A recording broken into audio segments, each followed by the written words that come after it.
I'm Joe Biden. I'm Jill's husband. Before I sign, let me start with a few words about what's going on now in Florida. And, the people who are here, who are part of what happened that night at the Pulse nightclub, and the scores that I just spoke to a moment ago, they're online looking at this. They understand that what it's like to have to wait and wonder what happened. The families, I remember going down there to the Pulse nightclub afterwards and wondering, is it my son, my daughter, my husband, someone I love? Is that who got lost? Because they didn't know for certain initially. And as Congressman Cicilline knows, there's nothing worse than having to wait and wonder what happened. And I know, Val, when you were a police chief, you had to go through waiting a lot as well. And so I just want to say I've spoken to Governor DeSantis, and we've provided all the help that they need. We sent the best people from FEMA down there. We're going to stay with them with the disaster declaration we made, provide for everything from housing to, God forbid, whether there's a need for moratoria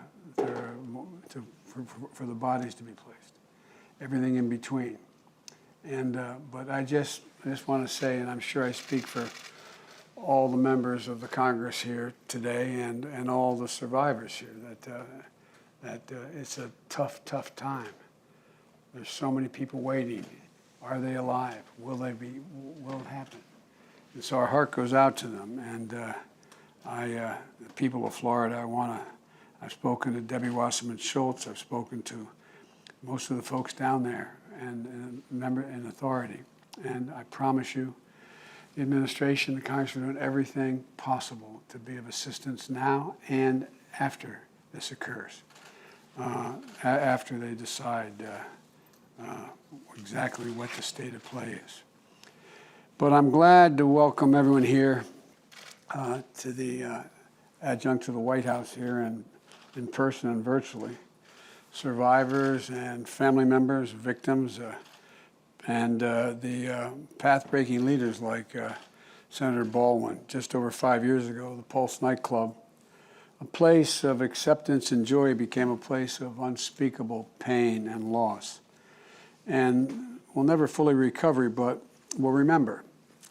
And what we're going to do is what the members of Congress here did, and enshrine in law, as a consequence of that law, enshrine in perpetuity, literally a monument to the loss that occurred there and an absolute determination that we're going to deal with this every single solitary day and make sure that we're not in a position to see this happen again. Behind me, you see on either board there the 49 lives lost, family members, parents, friends, veterans, students, young, Black, Asian, Latino, all fellow Americans. And in their memory, and for the countless others forever scarred, is why I signed this today. And let me say how much I appreciate, and I mean this sincerely, the commitment of the members of the House and Senate to make sure that we don't forget, that this isn't forgotten.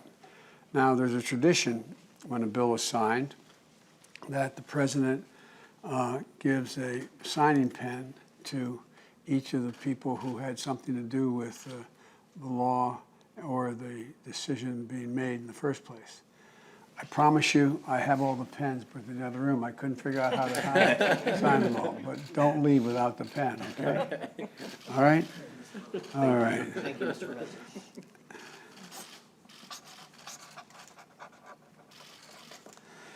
May we never have to sign another, no president ever have to sign another monument like this. Thank you. Thank you. Thank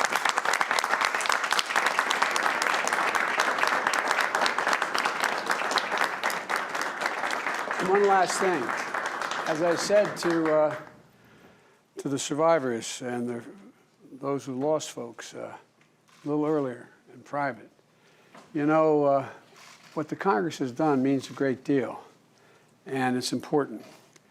But it's really hard it brings back everything as if it happened yesterday. And every time there's a memorial service for our son, Bo, you know, you're flattered, you feel good about it, you think it's wonderful, the recognition, but it's tough. It's as if it happened yesterday. It happened the day before. It happened the moment you're signing it. So I want to thank the folks who are here and the folks who are survivors who are on Zoom with us. I want to thank them for their courage. I really mean it, for their courage. But I promise you, none of the members of Congress that are here, nor I, nor Jill, are going to let up until we deal with equity across the board. Thank you so very much. Thank you.